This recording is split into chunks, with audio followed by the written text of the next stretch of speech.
Even this little thing with me and Spassky is sort of a microcosm of the whole world political situation. You always read about, they suggest the two world leaders should sort of fight it out hand to hand or something. This is kind of that kind of thing now. We're doing, instead of, with bombs, having it out over the board.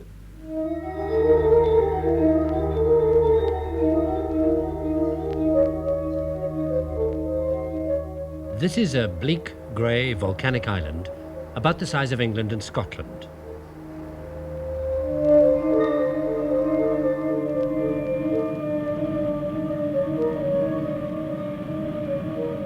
There's no railway, just a few dirt roads. Inland, it's nearly all barren valleys with rivers, waterfalls, geysers, and the occasional hot spring. Hardly anybody ever comes here. The inhabitants depend almost solely on fish for survival, and nearly half of them, about 80,000, live in a capital smaller than Richmond-on-Thames. This is Reykjavik, Iceland.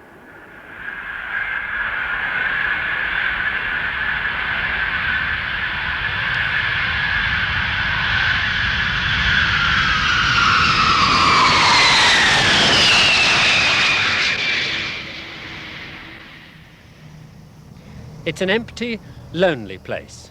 So why all the fuss? Well, here is where a Russian called Boris Spassky and an American called Bobby Fischer, two perhaps of the world's tiny reserve of geniuses, are to fight out what is probably the most intellectually exhausting battle known to the mind of man, the World Chess Championship. And down there in that hall, it may well be that a non-Russian will take the title. Bobby Fischer's a strange man. You either consider him to be the greatest chess player who ever lived, or the most arrogant man you're ever likely to meet, depending on which side you're on. But one thing you have got to concede him, he's got an absolutely phenomenal memory. He remembers every single move of every single game he's ever played throughout his life. And perhaps the most important game he's played so far was the one last year in Argentina. He was on a brilliant winning streak with 19 straight victories behind him. He was unstoppable. He took the first game against Petrosian and so became the only player ever to score 20 consecutive wins in the 1500 years of chess history. Fischer went on to win. He was the first Western chess player to make worldwide impact. But it was the strange personality of this unpredictable, moody genius which was to catch the imagination of the public. What sort of a man is he? You obviously consider yourself the best chess player in the world. Does it ever strike you that that's arrogant? No. I mean, if it's true, it's not arrogant, right? Who do you think is going to win between you and Spassky? Well, I mean, it's not 100%, but, I mean, it wasn't 100% that I was going to beat Taimanov or Larson or Petrosian, but I think I'm definitely a heavy favorite according to all of the, the past results, so it's going to go in there, I'm not going to stay up nights worrying. It's going to be over, pretty soon. What is the most important thing about winning the title? For yourself, or knowing that other people regard you as a world champion? I guess knowing that other people regard me as the champion, because I felt all along that I've been the best, so I'm not proving that much to myself anymore. But even that, I'd like to prove it to myself, too, but especially to the general public. And it'd be nice to show the Russians, too. That's the one I'm going to enjoy the most, I think, about getting the title, reading the Russian magazines, what they say about it. Either they're going to say nothing, or they're going to have some involved, nonsensical explanation. About why Spassky lost? Yeah. Spassky's got a problem, because he's not just here to defend his title. He's here to do his best to stop Fischer taking the title away from Russia, and thereby breaking an uninterrupted run of Russian world champions that goes back 35 years. One gets the impression that you, to a certain extent, resent the Russian domination over the last decades of chess. Yeah, well, the thing that I resent is, when I first started playing chess, to me the Russians were heroes. And they still are as chess players, and I used to study all their literature, and most of the first books I read were Russian chess books. But the first time the Russians ever mentioned me, I remember I was 13, and they wrote about me. They said, there's this, talented young American player, and they showed this famous game I'd won against Donald Byrne. They called it the game of the century. Not the Russians, but the rest of the world. And they showed the game, but on top of the game they said, well, he's a very fine, talented young player, but all this publicity he's getting is sure to do damage to his character. And then sure enough, from then on, they started attacking my character. You know, they prepared it then, and then they just started attacking my character. You know, they never even met me or know anything about me, you know. So this, and then, you know, this kind of attitude has really turned me off. But what do they say about it? I mean, what could they know about your character? Well, nothing. It's just pure propaganda, you know. And it's just, and they don't believe in, you know, they just believe in that they have the title, and the title belongs to them in perpetuity because it's theirs, and you know, that's their attitude. And they don't have a kind of a sporting attitude. Their attitude should be, well, if he's the best, he should have the title, but that's not their attitude. They don't believe in giving foreigners a chance to play for the title. They don't believe you're the best. Well, I don't know about that. You know.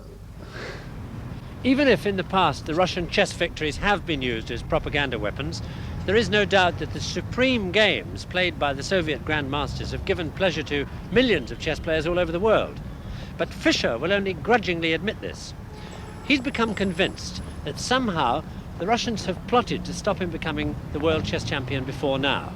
You see, world champion candidates have to play a series of eliminating games, and the 8 quarter-finalists then have to play knockout matches against each other to decide who will play the champion. The first time that Fischer tried this was when he was 16, and it was then that his almost fanatical anti-Russian attitude became known to the public. The tournament in question was held in Yugoslavia in 1959. Bobby Fischer was one of 8 candidates. There were also 4 Russians taking part, including Misha Tal. One of the other candidates describes what happened. Tal made a public statement to the press that he would beat Fischer with, in all 4 games, and Fischer was angry for that. I remember that.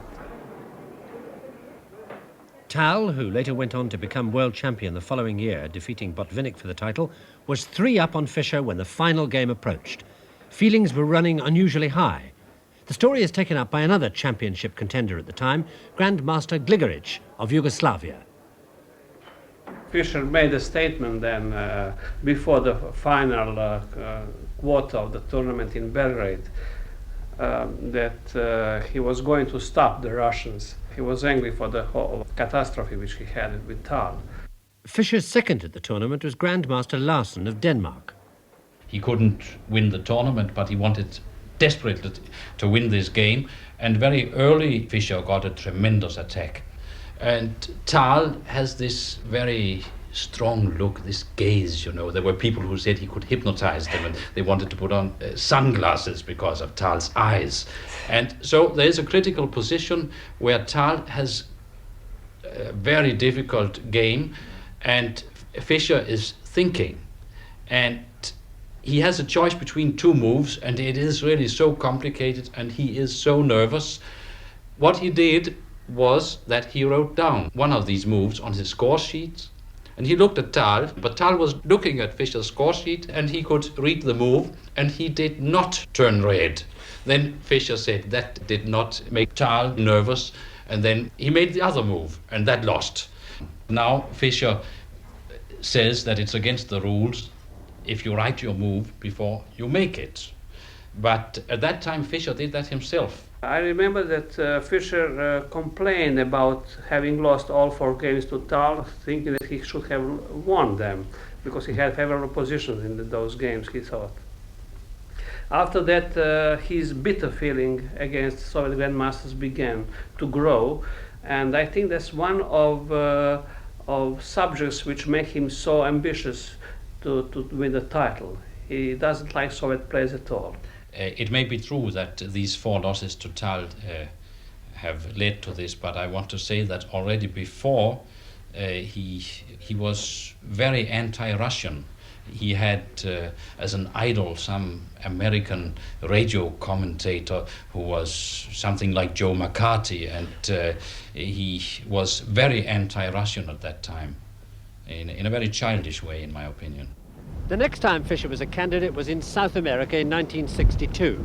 He didn't do very well, and he blamed the Russians for cheating by playing easy games against each other so that they'd be fresh when they got to him. He threatened that he would not play again unless the rules were changed to match play. They were. They just feel that it's their game and they're not going to let anybody have their title. And they just believe in attacking me and using the players to write nasty articles about me and rig games among themselves and this kind of thing. Well, for example, in Curacao 62, that was the one specific charge that I made against them, that they cheated at chess. I wrote an article, the Russians cheated chess. And basically what they were doing was drawing among themselves and playing hard to beat me. So when they played me, they had 1 or 2 days of rest because they were playing with each other and making quick draws. When they played me, they were fresh. Whereas I was playing hard games every day and I was really run down. But also I think they were, it's hard to know exactly what they were doing, but I think they were also throwing games in there too, because when you look through the score, you see the player who won, he beat all the other Russians, the 2 lower down Russians very badly. At World Championship level, the game of chess is an incredibly complex thing. The total possible moves in any one game, for example, can go as high as 1 followed by 50 noughts. And the first 4 moves alone can be played any one of 300,000 million ways. So a man who wants to become the world champion has really got to dedicate himself totally to the game, which is perhaps why Fischer is as unapproachable as he is. Over the years, he's insulted just about everybody in the world of chess. And he's been described as a megalomaniac whose drive for the world championship has turned him into some kind of monster.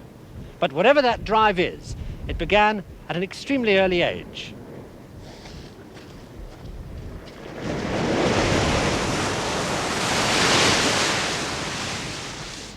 I just found that I just had more of a feel for the game. I had more of a knack for winning than others. And I was very young. Yeah. How did it first happen? Well, I liked games. I was always playing a lot of chess games and, chess games. I was playing a lot of board games at home. We had Parcheesi, Monopoly, and all of these board games, Chinese checkers and whatnot. But I kept hearing that the hardest game was chess. So finally I persuaded my mother to get me that. They thought it'd be too advanced for me. So they finally got me the set. And that's the game I concentrated from then on. Because even when I was playing these other games, I felt they were too simple. It was just something, didn't turn me on about some of these other games like Chinese chess and all. Like they play with marbles and things. And when you got a chess game in front of you, you said, this is it? Well, as far as I knew, if it was the hardest game, yeah. So even before you know the rules? Right, yeah, that's right. Who did you play your first games with? I played a little with my sister, but she wasn't too interested. So then I started playing games with myself. I would make the white moves and the black moves, then we'd, and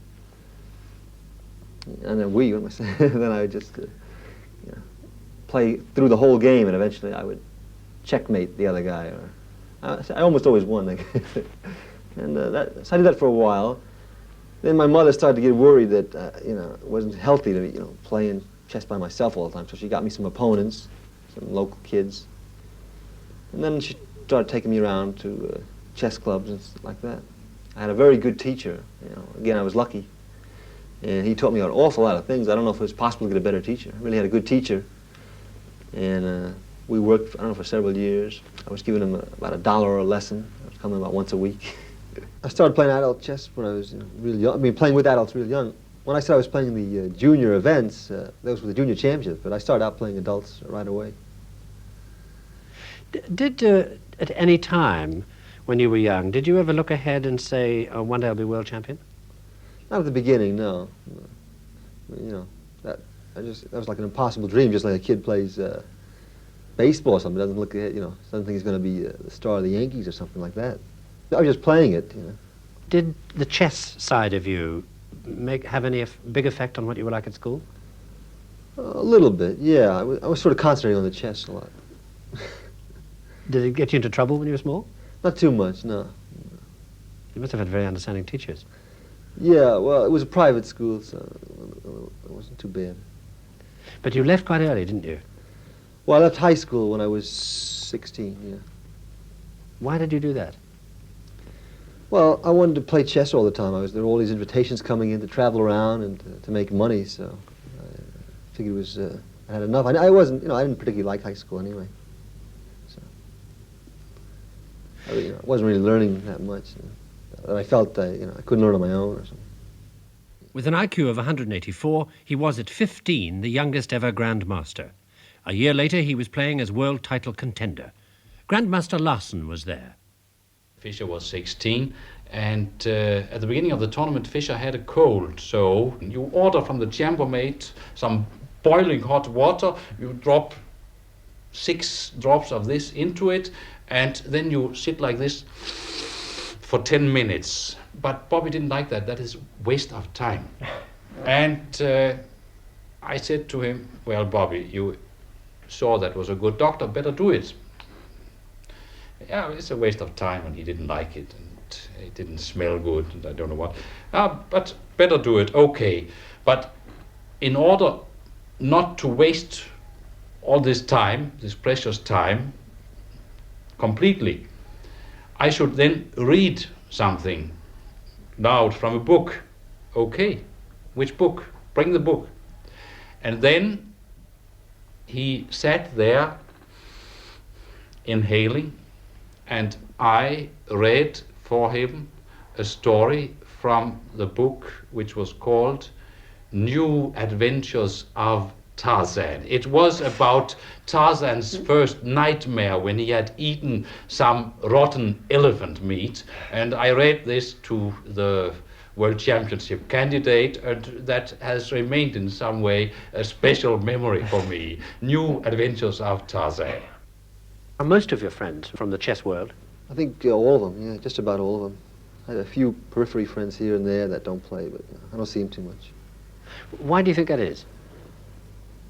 I don't know. I just don't seem to have too much communication with non-chess players, you know. It's a strange thing.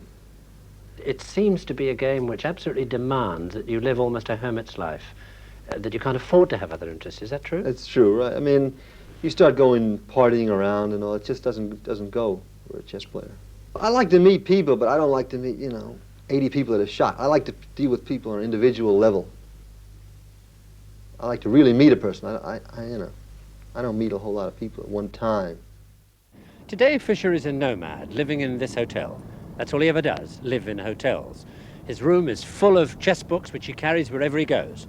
He gets up in the late afternoon, and he reads chess or plays chess until the early hours of the morning, and then he goes to bed. And he repeats that day after day after day. He literally lives for chess. He's almost impossible to talk to, let alone get near.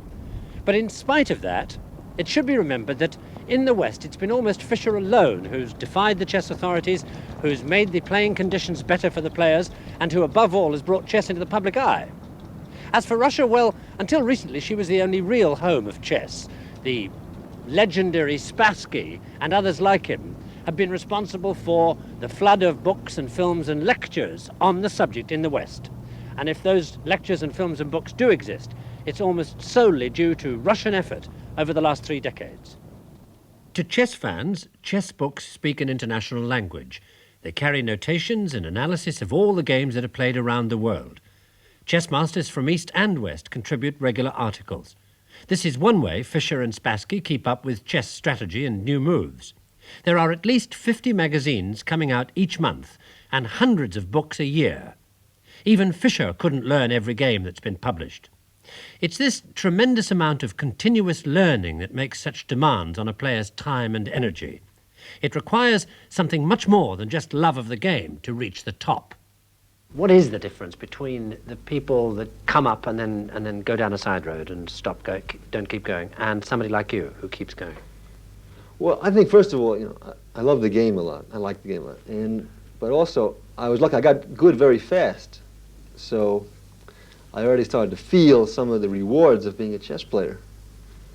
Whereas most players don't get good that fast, even in the Soviet Union.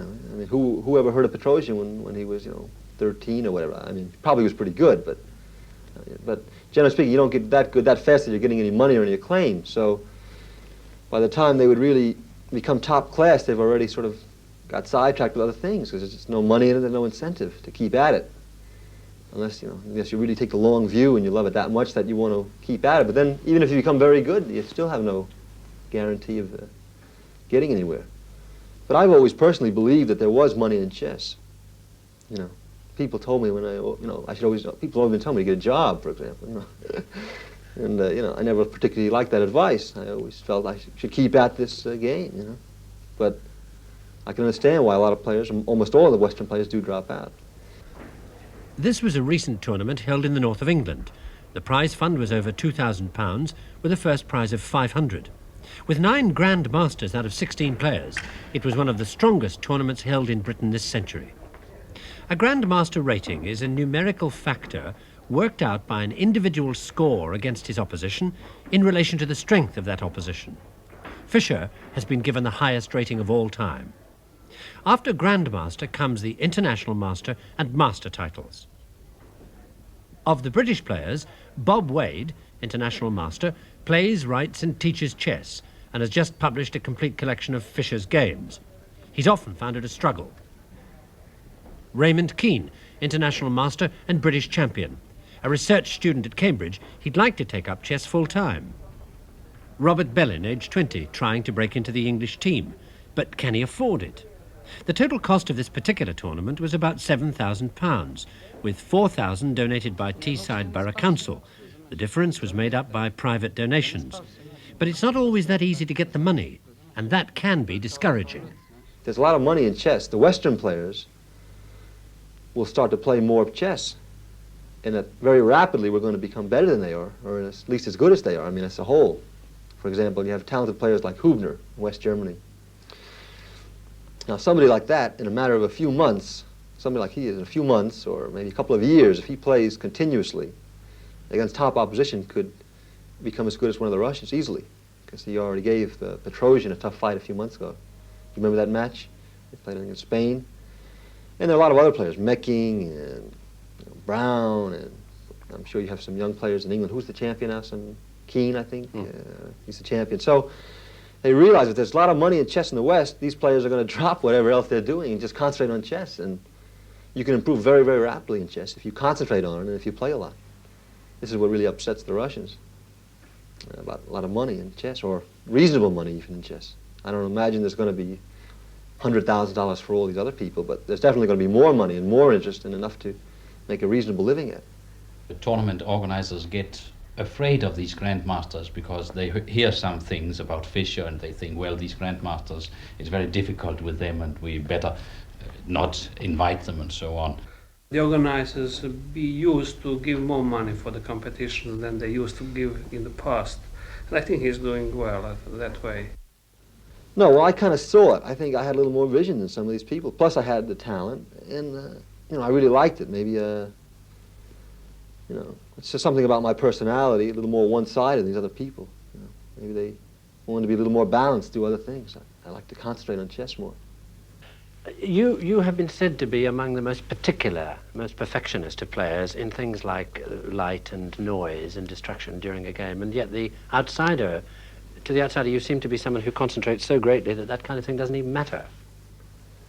Well, yeah, it does matter if it really gets annoying, for example. I think I have pretty good powers of concentration, but if a guy's coming right up a few feet from me and flashing, flash bulbs with his camera and dancing all around me, and there are all kind of things, that's just a little too much.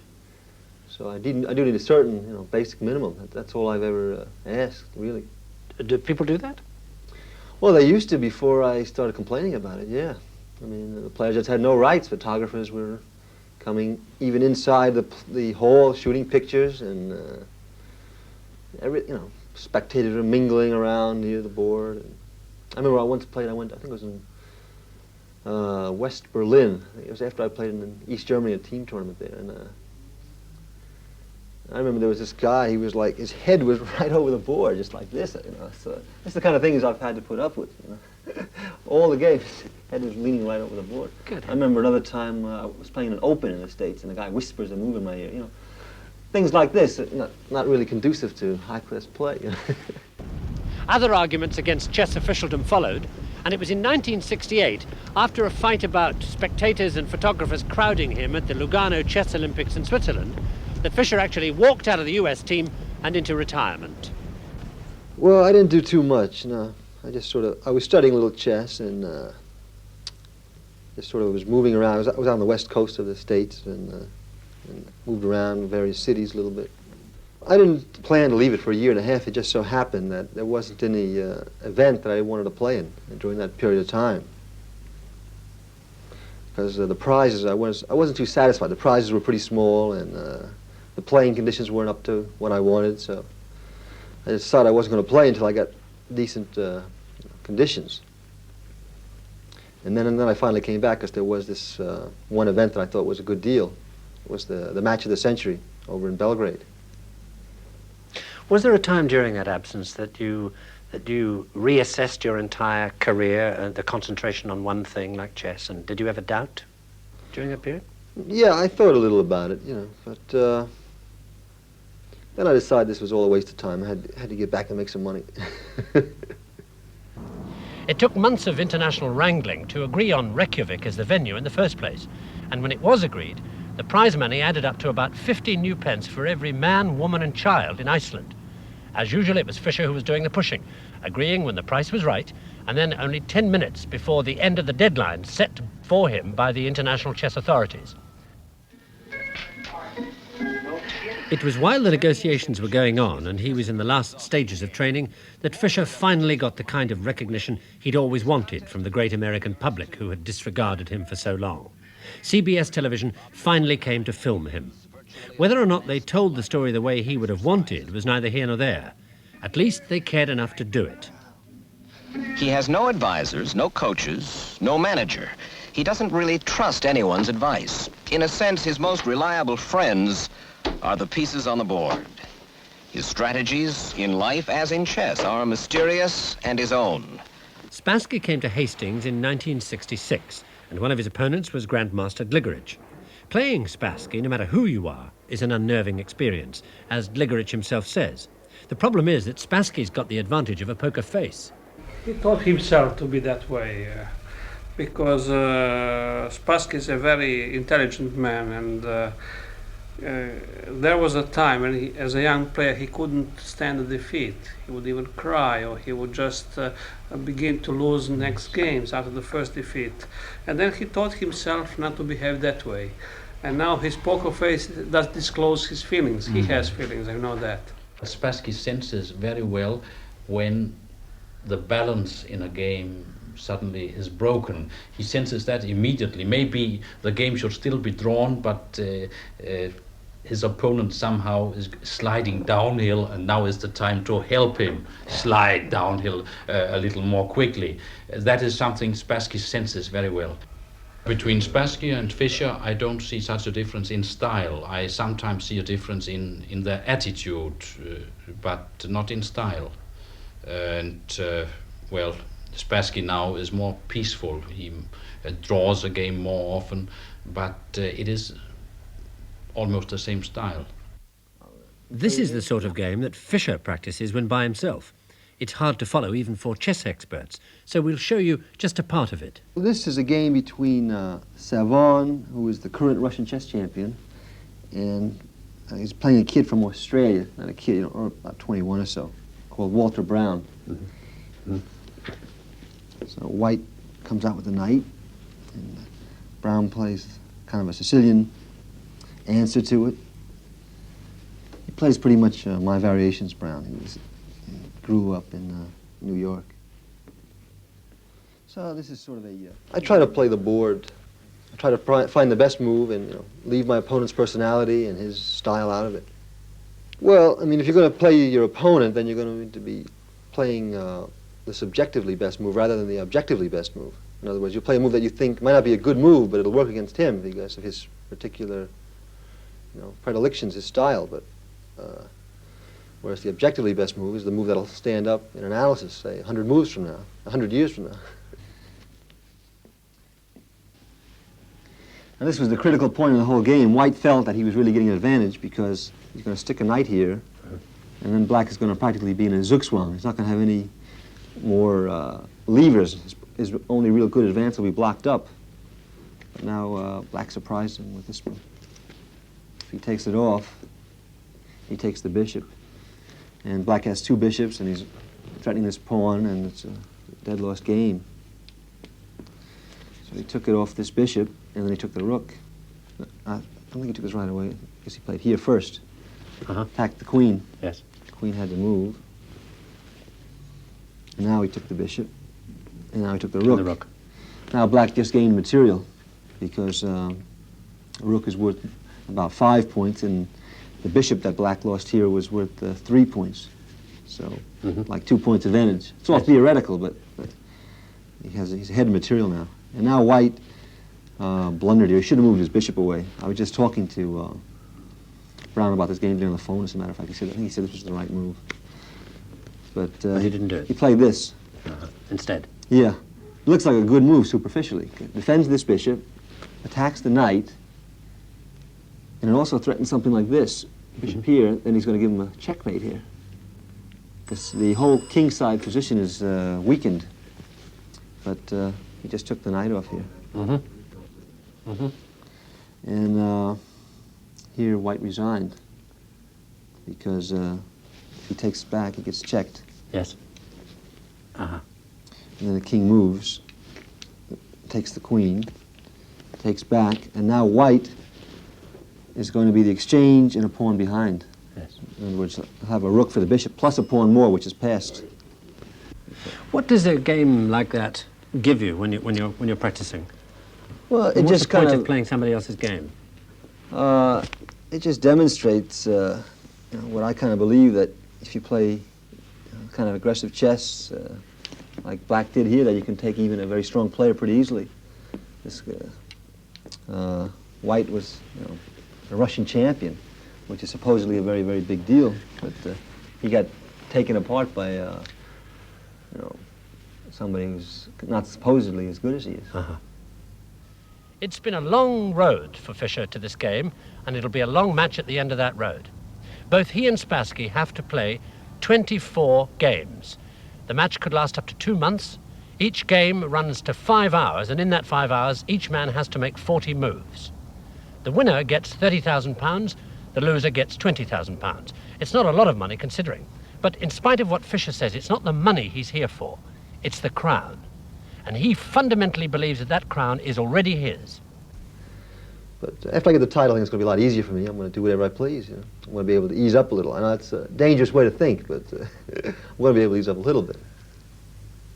Or maybe be able to, I think I'm going to be studying just as much, but it's going to be easier in my life. That's what I mean. I'm going to be working at chess as much, but I'm going to be doing it, sort of the way I want to do it. I'm not going to have so much of a hassle with day-to-day things. But the story of your chess life so far seems to have been the story of a sort of fight. When you win the fight, don't you think it's going to be a bit of an anticlimax? No, I don't think so, no. You mean afterwards? Well, that's going to be a little bit of a problem, yeah. But I'll worry about that when I get there. Is there anybody else in sight that you think will come along that could topple you afterwards? Possibly, eventually. But I think we have a lot of talented players in the West. But I think if you keep yourself in good shape physically, and if you keep your love of the game, you keep studying, that you should be a top player till you're maybe in your 60s. Don't you ever worry that that concentration on just one side of your personality might prove to have been a mistake? Yeah, well, I'm trying to, broaden myself. I read quite a bit, and but it is a problem, yeah, because you're kind of out of touch with the real life, being a chess player, not having to go to work and deal with people on that level. I've thought of giving it up off and on, but then I always say to myself, what else can I do? Nothing, right?